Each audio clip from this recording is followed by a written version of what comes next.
नमस्ते। सनातन समृद्ध भारतीय पौराणिक कथाएं की दूसरी श्रृंखला यानी रामायण के इस 13वें अंक में आपका स्वागत है। अगर आपने पिछले अंक नहीं देखे हैं तो उनके लिंक्स आपको नीचे विवरण में मिल जाएंगे, जरूर देखिएगा। आज हम एक बहुत ही रोमांचक और महत्वपूर्ण प्रसंग पर बात करने वाले हैं जी। हनुमान जी द्वारा सीता जी की खोज। ये एक असाधारण अभियान था, है ना? बिल्कुल। इसमें अटूट संकल्प, गजब की सूझबूझ और जबरदस्त निष्ठा दिखती है। हाँ, मतलब राम जी की सारी उम्मीदें तो जैसे हनुमान जी के साहस, उनकी बुद्धि और भक्ति पर ही टिकी। सही बात है। कहानी में यहाँ तक हम पहुँचते हैं जब सुग्रीव राजा बन चुके हैं। हाँ। और राम जी फिर अपनी वानर सेना को, अपने साथियों को सीता जी की खोज में चारों दिशाओं में भेजते हैं। हाँ। और जो संकेत मिले थे जटायु और संपाति से, उनके आधार पर हनुमान जी, अंगद और खासतौर पर जांबवान जी, उनका दल दक्षिण की ओर जाता है, लंका की तरफ। लेकिन ये सफर कोई आसान तो था नहीं। बिल्कुल नहीं, बहुत कठिन था।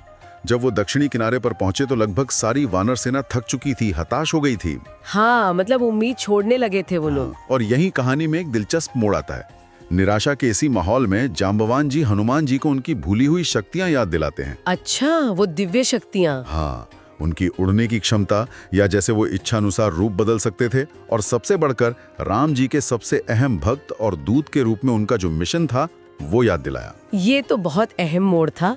इससे तो हनुमान जी में एकदम नई ऊर्जा आ गई होगी। बिल्कुल, वो एकदम से प्रेरित हो गए। उन्होंने एक विशाल रूप धारण किया। उनका आत्मविश्वास, उनका जो उद्देश्य था, वो जैसे फिर से जाग गया। तो ये सिर्फ खोज के लिए ही नहीं, बल्कि हनुमान जी की अपनी पहचान के लिए भी एक बड़ा क्षण था। मतलब एक तरह से आत्म खोज जैसा। हाँ, कह सकते हैं। ये उनकी सेल्फ रियलाइजेशन का पल था, उनकी शक्तियों का, उनके उद्देश्य का, और यहीं से वो उस विशाल अथाह सागर को पार करने की तैयारी करते हैं। और वो सिर्फ खुद तैयार नहीं हुए, उन्होंने बाकी साथियों में भी जोश भर दिया, लक्ष्य में विश्वास जगाया। बिल्कुल, ये दिखाता है कि कैसे एक व्यक्ति पूरे समूह को प्रेरित कर सकता है। निस्वार्थ सेवा भाव का ये बेहतरीन उदाहरण है। फिर वो लंका पहुंचते हैं। वहाँ क्या होता है? लंका पहुंचकर वो फिर से अपना रूप बदलते हैं, एकदम छोटा, सूक्ष्म रूप, ताकि किसी की नजर में ना आए। कितनी सूझबूझ। हाँ, और फिर वो सोने की नगरी लंका की छानबीन करते हैं, बहुत सावधानी से। और सीता जी उन्हें कहाँ मिलती हैं? अशोक वाटिका में। वो बहुत दुखी थी, लेकिन उनका संकल्प दृढ़ था। हनुमान जी बहुत सावधानी से उनके पास जाते हैं।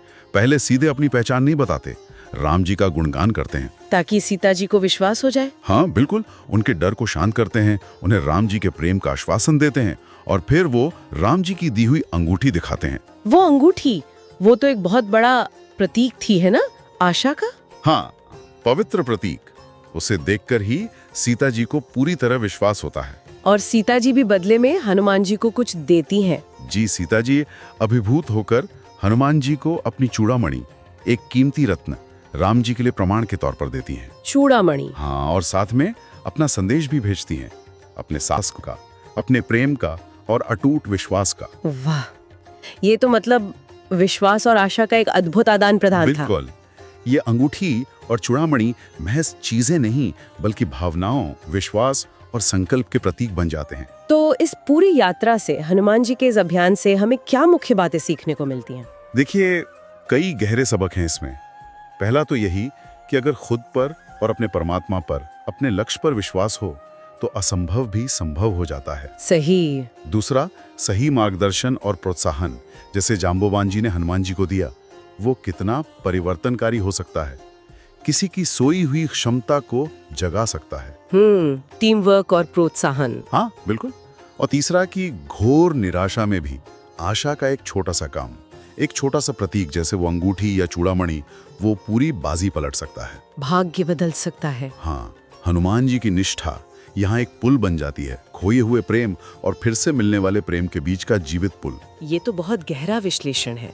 हनुमान जी की ये यात्रा हमें अपने जीवन की चुनौतियों का सामना करने के लिए कैसे प्रेरित कर सकती है, ये सोचने वाली बात है। जरूर।